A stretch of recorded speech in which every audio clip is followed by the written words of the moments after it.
Okie doke. Hi guys, I'm Miranda Suess, a bride-to-be, a wedding photographer, and I'm here to share some tips on what the next steps in the process after you've booked your wedding venue, what you should be doing next. Now, I'm planning a destination wedding. I'm here in New Jersey, planning it for a Punta Cana wedding. So, these tips can apply to people that are doing more local weddings.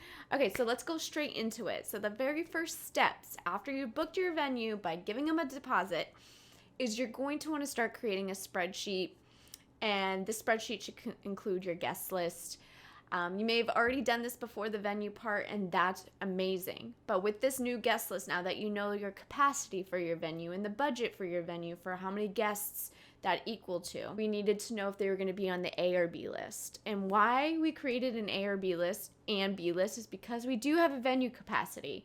And we have to send the invites out to the priority people, meaning people that, been in our lives for a long time. They're immediate family members or super close friends since we were kids, and we can't have a wedding without them being there as we imagine. B list is more people that are newer, fresher relationships, or distant cousins we haven't seen. We maybe see once every 5 years type of deal, but we still love them. But they are on the B list. So it's important to have these two lists if you have, a capacity limit. Let's continue. All right, so we're gonna go on to the next step, which is getting a travel agent. So, or in your case, if it's local, a wedding planner. Now, we got a travel agent, not in place of a wedding planner, but this step's really important for a destination wedding, essentially because they're going to handle the contracts and negotiations with the hotels. They are going to be that liaison between, us as the couple and the hotel for the hotel blocks for all of our guests. They will talk and communicate with all of our guests, keep them organized, send them reminder emails about the event, the itinerary. They will book all the transportation in the hotels. We chose Majestic Elegance in Punta Cana. It's really close. It's close to the venue, so that was really important.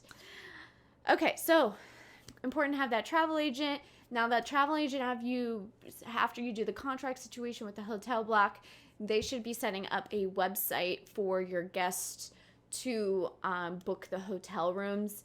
And enter all that credit card information, all that kind of stuff to put it part of the block.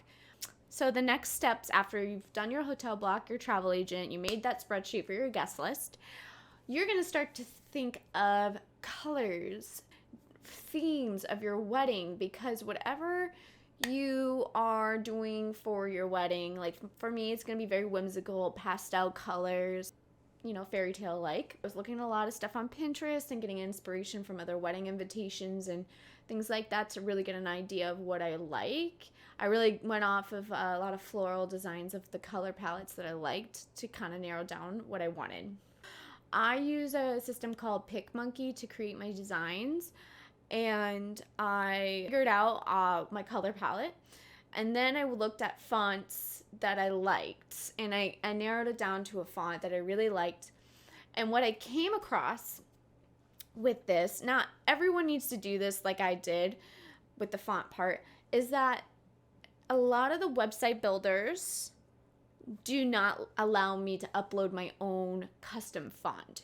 So I got in a little bit of a hiccup, and you might too if you are really particular about your fonts and making it cohesive through your invitations, your save the dates, your signage, all the same with your website, right? Because I'm so stubborn and I wanted the font to be the same of everything, I had to end up building my own website. And this was a lot of work, guys. I do not recommend it if you are not familiar with how to create websites. If you're one of those people that just want to pick a template, just fill in the information, and just that's your wedding website, fantastic. There are so many great options out there. Now, it is not an end all be all if your website font doesn't match your wedding invitations, okay? It's something I like. But if you don't care, great. Just stick with the colors, because most website builders that you do, Wedding Wire, Zola, all that, you can choose your own colors, but the fonts are very limited. For beginners that don't want to build a whole website from scratch like I did, you're going to want to go with Zola, the Knot, Wedding Wire, Minted, with Joy, and I think the other one is Riley Gray. That's kind of new but very modern. They're very similar to the other sites that I have already explained, but they are known for sending save the dates digitally via email and text, and you can communicate that way with your guests when you send save the dates. So this is Paperless Post, Bliss and Bone. And then after you've built your website, like I did, I took about, I think, 2 or 3 months, between 2 to 3 months to decide on the website and design it all. I went through so many logos, so many different design templates to like really figure out what I liked before I settled on and then sent the save the dates. So after you build the website, you're going to want to make a save the date that's digital. And I went with Paperless Post. Now, Paperless Post will charge you based on how many people you're sending text or email to. And I went with Paperless Post because I've used them before in the past events, and it was really cool to see the actual RSVP and who's opened messages. I like seeing that, so I don't have to like follow up with people, be like, did you get my message, when I know they got the message and I know they opened it, or I could see what wasn't able to be sent, so I can reach out to them and be like, hey, did you get what other way can I send you the invite? Can I get your email instead to send it that way instead of a text, since it was undeliverable? So that's great. I like Paperless Post for that. So I actually went ahead and used PicMonkey and some people will use Canva as the other platform to create designs. I created an invitation myself, and then I uploaded it onto Paperless Post to be the actual save the date invite that was sent to people via text or email, whatever I got.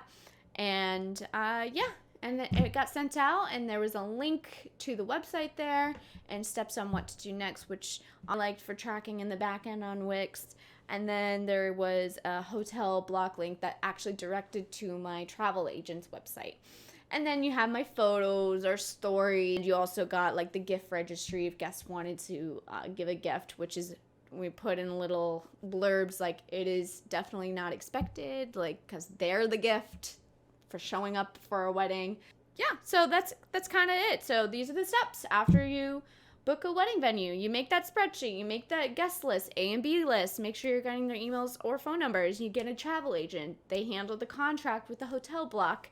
Then you start to think about your theme, your design, your colors, and then you start to figure out what website builder you're going to use, and then save the dates and send them out via text or email if you're deciding to go digital. Otherwise, you're mailing them. So guys, hopefully that helps you. Best of luck with your wedding planning process.